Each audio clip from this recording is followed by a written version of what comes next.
Diva FM presenta Made in Polesine, la rubrica settimanale che racconta le eccellenze del Polesine. In studio Leandro Maggi e Davide Stefanelli. Allora, stiamo per iniziare una nuova puntata di Made in Polesine, come sempre tutte le settimane su Radio Diva FM, Radio Colbero Vigo, Made in Polesine Web TV. Davide Stefanelli, Leandro Maggi, buongiorno, benvenuti. Buongiorno a voi. Siamo a luglio, oramai siamo a luglio e quindi... Siamo il 2 luglio e il 2 luglio è sempre il 2 luglio. Il caldo si fa sentire. C'è caldo. Naturalmente salutiamo anche tutti gli amici che ci ascoltano poi nelle varie repliche, quindi sappiate che la diretta, la prima messa in onda è il giovedì, poi ci sono le varie repliche. Dopo replichiamo. Fino ad arrivare al fine settimana. E allora un attimo che ho la camicia che si sta... deve essere perfetto. No, perché mi dava fastidio. Adesso lo dico, posso dirlo fuori? Adesso lo sapevo. Prima di andare in onda, siccome c'è la telecamerina che lo sta riprendendo, lui si deve pettinare. Pettinare quel pennarello. Quel pennarello, dai. E mi devo asciugare i capelli con la pelle di Daino. Allora andiamo allora con i titoli di oggi. Tribunale apre. E poi 4 tonnellate di vergogna. Questo è un bel titolo, veramente.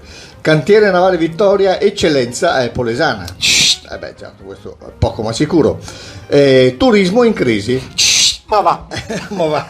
Una novità proprio, sì. E poi scuola, una corsa contro il tempo.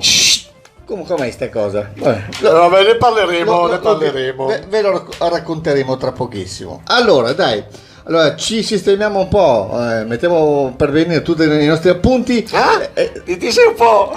Ho detto, torniamo, ti sei un po'... come si dice? Ingarbolato, intrigato. Avevo detto semplicemente che sistemiamo tutti i nostri appunti e torniamo tra pochissimo per iniziare la puntata di Made in Polesine. Quindi per iniziare, dopo l'introduzione con la lettura dei nostri titoli, con il primo argomento di oggi parliamo di il Tribunale apre. Allora, che dire, innanzitutto sembra che il Covid sia lontano 1000 chilometri, nel senso che ci siamo dimenticati, ne parlavo proprio ieri con qualcuno che ha vissuto con me il periodo proprio quello tosto di marzo, che io andavo a fare delle interviste al sindaco per Prima Free, quindi avevo anche il permesso per me, ed ero in giro da solo. Proprio, il paese Adria, Taglio di Poro, Vigo era completamente deserto. E ci siamo dimenticati di questo. Però ci sono ancora delle cose che devono essere riaperte, rimesse a norme, eccetera. La scuola per prima, poi ne parleremo nell'ultimo step, ma il tribunale ha aperto ieri, quindi questa è una buona notizia. Buona notizia, secondo me doveva essere aperto anche prima, comunque, anche perché ci sono già dei ritardi e dei tempi. Ci sono dei ritardi biblici, enormi, specialmente nelle cause civili, eccetera. Quindi chi magari avanza soldi e ha una causa impiantata deve ancora aspettare tanto tempo, e in un momento di difficoltà, di crisi, eccetera, non è una grande cosa. Comunque, domani c'era il titolo del giornale: domani riapre il tribunale, ma sempre con prudenza. Ubertone, ordine agli avvocati, paradosso, così ulteriori ritardi nel civile. E qua è il discorso che abbiamo detto. E poi tra l'altro c'è questa idea di per la scuola, per prevenire assembramenti eccetera, anche di usare la caserma Silvestri, che sappiamo a Rovigo è una caserma dismessa da un bel po' di anni e che comunque potrebbe alloggiare un sacco di persone. Ma che dire? Allora, secondo me l'emergenza Covid, che ha sottolineato la generosità da una parte degli italiani, ma dall'altra parte ha sottolineato quanto siamo impreparati anche nelle emergenze, perché dopo viene fuori che un sacco di cose dovevano essere fatte diversamente, un sacco di cose sono state fatte di cane. Sì. Sì. E quindi vabbè, comunque secondo me il tribunale che riapre, tra l'altro con ancora dei fermi, dei vincoli eccetera, doveva essere riaperto prima, perché il potere giudiziario deve essere più snello Ma questa è un'altra storia, ne parliamo ogni volta, eccetera, eccetera. Sei già partito con questa cosa, già prima del Covid, che i processi sono troppo lunghi, e poi con questa altra battuta, insomma, si sono allungati invece ulteriormente. Pensate che ha una causa civile impiantata e quando tirerà sui soldi, se tirerà sui soldi. E rimani indagato 10 anni? Oppure rimane indagato 10 anni, poi adesso non so poi come è andata a finire col discorso con la prescrizione, se hanno risolto, onestamente non mi sono informato se è passata la legge di Bonafede che voleva la prescrizione ad libitum, come una canzone, cioè che non finisce mai. Vabbè, ma questa è un'altra storia. Comunque, buona notizia da una parte che hanno riaperto i tribunali, almeno perlomeno il tribunale di Rovigo, e vabbè, speriamo sempre di più andare verso la normalità. Ultima cosa, i media, noi compresi, non parliamo più che bisogna stare attenti che in settembre-ottobre ritornerà ancora la pandemia, se no se c'è questa paura il mondo non riparte più, specialmente in Italia. A parte che lo abbiamo appena fatto adesso. No, ma non ne parliamo più, perché sennò non ne veniamo più fuori. È vero. Ok, va bene, ci sentiamo tra poco, dai. E siamo pronti per continuare la puntata di oggi di Made in Polesine. Secondo titolo che andiamo ad affrontare: 4 tonnellate di vergogna. Allora, che dire, innanzitutto, di che materiale si tratta? Allora, c'è un gruppo che si chiama Plastic Free, che diciamo che il referente del nostro territorio è Roberto Mancin, bravissima persona che sta facendo delle cose veramente importanti, nel senso che va nelle spiagge a pulire, nelle città a pulire. Ricordo che a Taglio di Po qualche sabato fa un gruppo di volontari hanno pulito una via, eccetera eccetera, quindi hanno messo una pezza sull'inciviltà di molte persone. Ma il fatto che domenica scorsa questi volontari hanno raccolto 4 tonnellate di rifiuti, 4 tonnellate, e non sono poche, a Boccasette, che è una spiaggia dove sottolineiamo sempre la spiaggia più selvaggia, quindi che è più fragile da una parte, ma che sicuramente ha più fascino perché è una spiaggia particolare, eccetera. E poi chi ci va lascia lì le immondizie oppure fa il picnic e sotterra la roba di plastica. Sì, e quindi questo qua è molto grave. Non si fa, E quindi noi facciamo i complimenti veramente a Riccardo Mancini. Ricordiamo che ci sono stati 150 volontari, tra l'altro tanti gruppi scout che provenivano da Adria, da Porto Tolle, da Taglio di Po, quindi chapeau veramente, bravo appunto all'associazione Plastic Free.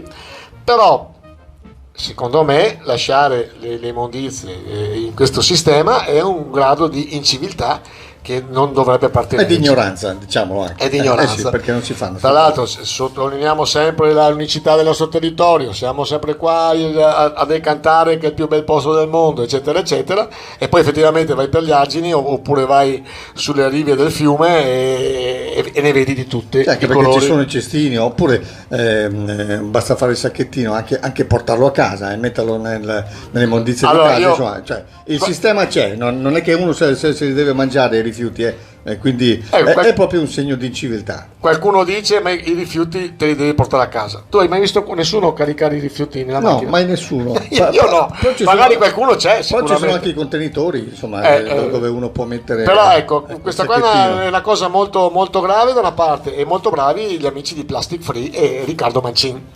Bene, chapeau, quindi chapeauissimo a questa iniziativa. Noi a questo punto ci assentiamo, brevissima pausa, torniamo tra poco.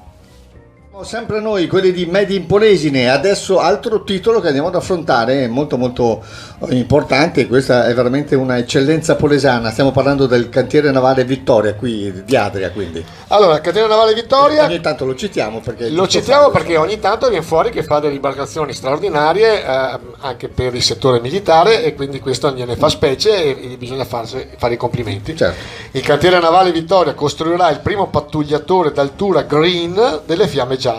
L'azienda di Adria si è aggiudicata la commessa del Comando Generale della Guardia di Finanza per la realizzazione di un OPV, che non so cosa vuol dire, ma penso sia un'imbarcazione da 60 metri dotato di motori ausiliari elettrici per basse emissioni e consumi ridotti. Chapeau, veramente sì. Chapeau, bravi. Allora, penso che sia molto difficile vincere una gara di questo tipo con la concorrenza agguerrita non solo nazionale ma anche estera e straniera. Ricordiamo che la settimana scorsa è partito anche il traghetto del cantiere Visentini, quindi effettivamente il settore navale nel nostro territorio Il nostro Polesine è veramente un'eccellenza, molto importante. Veramente. Io mi ricordo che avevamo fatto anche per rito navale, che era proprio in funzione del fatto che c'erano queste due realtà importanti. Non so se c'è ancora come corso di studi, però era una cosa interessante. Ricordiamo, tra le altre cose, facendo un link come di solito facciamo, che hanno istituito anche un corso di studi per fare i pescatori. Non sappiamo come è andato, come andrà e se c'è ancora gente che si è iscritta, però ecco, secondo me, visto che sono le peculiarità, le cose più importanti che abbiamo nel nostro territorio, istituire corsi di studio e seguire queste aziende è una cosa buona e giusta. Certo, sì. Buona, comunque, Cantiere Navale Visentin, Vittoria e Cantiere Navale Visentin, complimenti, chapeau.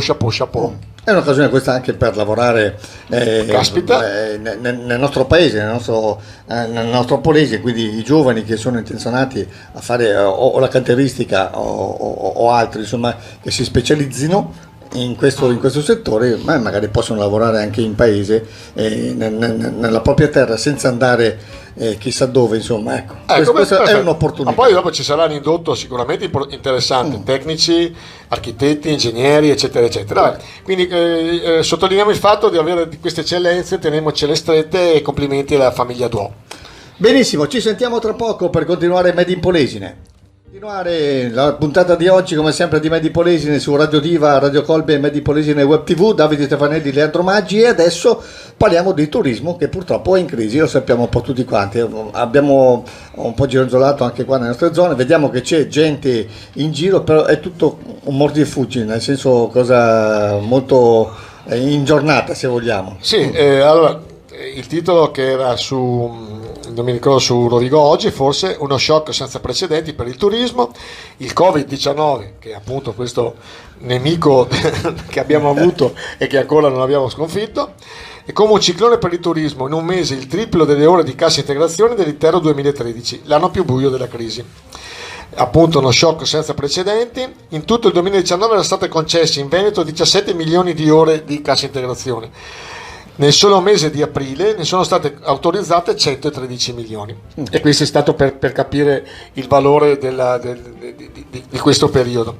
Ma poi effettivamente, girando per le nostre spiagge, vedi tanta gente, mordi e fuggi, però anche gli appartamenti non sono, in questo periodo che doveva essere quasi tutti pieni, sono ancora in tantissimi sfitti rispetto al mare. Gli alberghi, Rosolina Mare, alcuni addirittura non hanno nemmeno aperto. Rosolina Mare, per esempio, che non ce ne sono tanti, uno di questi, uno dei più grandi, è ancora chiuso, quindi probabilmente quest'anno non aprirà, e quindi sono segnali molto molto negativi. Altro segnale negativo, visto che noi stiamo seguendo anche un discorso pubblicitario con i ristoranti eccetera, i ristoranti ci dicevano che si è molto abbassato lo scontrino medio, nel senso che la gente ha ancora voglia di muoversi, ha ancora voglia di uscire, andare a mangiare fuori, però invece di prendere primo, secondo, terzo, quarto, quinto e sesto, prende un primo e una bottiglia d'acqua, quindi lo scontrino medio e il caffè, via. E questo è un altro sintomo che effettivamente la gente da una parte sta soffrendo questo periodo perché forse non ha incassato in maniera adeguata,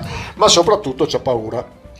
Non ci sono prospettive. Esatto. Questo è le prospettive chi dovrebbero darci? Innanzitutto dovrebbero darci darci il governo con azioni più precise e sicure. Dopo parleremo della scuola, per esempio. Un governo normale avrebbe già risolto questo problema. Qua non abbiamo ancora capito come andranno a scuola, quando andranno a scuola e in che sistema. E poi anche il discorso che tante casse integrazioni non sono state pagate da una parte, tanti contributi non sono stati dati, il famoso 110% non si è ancora capito chi potrà ambire e chi potrà farlo, i 500 euro di contributo per il turismo non li paga il governo, dovrebbero pagarli i ristoratori. C'è molta confusione in effetti che sono già presi con le bombe, quindi esatto, ecco, noi sottolineiamo il fatto che abbiamo bisogno di un governo che perlomeno dica non tutto è il contrario di tutto. Esatto, sì. Va bene, ma chi siamo noi? Un po' di chiarezza, dai, diciamo. Esatto, ma chi siamo noi? Non sappiamo da qui a settembre come andrà a finire e non siamo molto lontani, ma mancano 2 mesi. Anche perché poi per definizione luglio-agosto in Italia si blocca tutto. Anche se c'è il Covid, quindi agosto proprio fino al 20 di agosto. Dal 20 di luglio fino al 20 di agosto non ce n'è per nessuno. Non ce n'è per nessuno. Vabbè. Allora dai, questo era il Ok. nostro penultimo argomento. Tra poco naturalmente daremo vita all'ultimo argomento. Pronunciato, questo è l'ultimo argomento di oggi di Made in Polesine di questa settimana. Scuola, una corsa contro il tempo. Allora, l'abbiamo tenuto un po' annunciato prima, insomma, non Esatto. ci sono certezze. Vabbè, L'abbiamo sentiamo un po'. per ultimo, però ne abbiamo parlato praticamente su tutti gli altri Sì. step.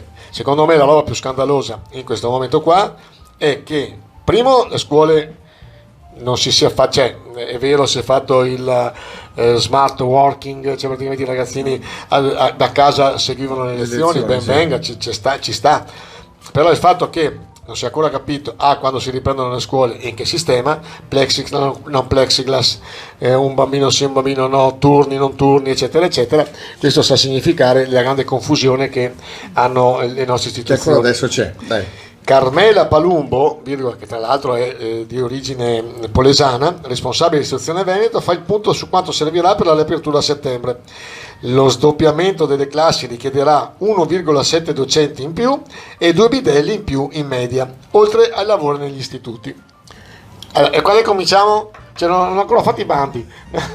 Cioè, vabbè, lavoro negli istituti, cioè, da febbraio adesso non si poteva pensare di farlo prima. Cioè, abbiamo le scuole che stanno cadendo. Si ha intenzione di aprire altri posti che magari sono chiusi. Ricordo la caserma Silvestre, ne abbiamo parlato prima, a Rovigo, perché dovrebbe essere adibita allo studio, le palestre eccetera, ma non è che puoi mettere i ragazzini là e non ci sono banchi, non ci sono le lavagne, non ci sono i computer, non ci sono i docenti, non ci sono i bidelli. E siamo a luglio, E siamo a luglio, tra l'altro non si è ancora capito quando si voterà, magari si voterà il 20 di settembre per le regionali e quindi farà una settimana di scuola e poi via ancora. Faccio l'appello. Perché su queste sottigliezze noi ci facciamo sempre figure di merda? Non dire così, Perché caspita di una caspita, un minimo di programmazione. Poi vorrei sapere perché al Ministero dell'Istruzione ci mettiamo sempre persone inadeguate, a parte quest'ultima ministra, la Azzolina, però avevamo avuto la Fedeli che milantava una laurea, aveva fatto 3 anni di cose, la Gelmini che anche lei è arrivata, voleva la rivoluzione tutto, eccetera eccetera. Ricordiamo che tra i vari ministri anni fa c'era Croce. Sì. Quindi noi ci mettiamo l'Azzolina, ma chi siamo noi per giudicare? Magari l'Azzolina è la persona più brava del mondo e magari ha le mani legate, non può muoversi perché ha dei diktat da parte dei suoi alleati. Fatto sta che la scuola in questo momento qua fa cagare. Vabbè, Va bene. questo è allo stato attuale, insomma. Lo stato attuale. Non me ne vogliono gli amici che ci ascoltano, però quando ci vuole ci vuole. Dai. Insomma, va bene. Allora, abbiamo così, ci siamo un po' sfogati Sì, in questo ultimo step della puntata di oggi di Made in Polesine. Noi comunque ci risentiamo tra pochissimo per i saluti finali. Conclusione di appuntamento anche questa settimana, siamo veramente giunti al termine. Vi ringraziamo come sempre della vostra gentile attenzione, so che siete sempre tantissimi dall'altra parte che ci seguite e continuate a farlo naturalmente. Ringrazio Perché teniamo famiglia. Sì. Ma tu mi rovini sempre tutto. Tutta la poesia. Ero quasi arrivato al finale e niente. Va bene. Poesia. Allora, mi ha fatto, mi ha fatto un po' perdere il filo. Ringraziamo a Radio Diva, a Radio Colbe e Made in Polesine Web TV. Questi sono i media che ci trasmettono tutte le settimane. Noi ci sentiamo la prossima. Siamo sempre qua, non manchiamo mai, anche se fa caldo, anche se fa freddo. Caldo ne fa tanto, Sì, caldo sì. Caldo ne fa c'è, tanto. questo non manca, insomma, siamo a luglio, insomma, ci mancherebbe altro. Facciamo crowdfunding. Cos'è? Una raccolta di fondi per mettere su un condizionatore qua. È qua dentro? Sì. Ma c'è già, guarda. C'è già caldo. So solo che è spento oggi. No? Dai caso. Non funziona oggi. Allora, ci sentiamo la prossima settimana. Il nostro countdown lo facciamo? Facciamo anche questa settimana? C'è caldo. Lo faccio. 3, 2, 1. Ciao Ciao a tutti. Caldo! Diva FM presenta Made in Polesine, la rubrica settimanale che racconta le eccellenze del Polesine. In studio Leandro Maggi e Davide Stefanelli.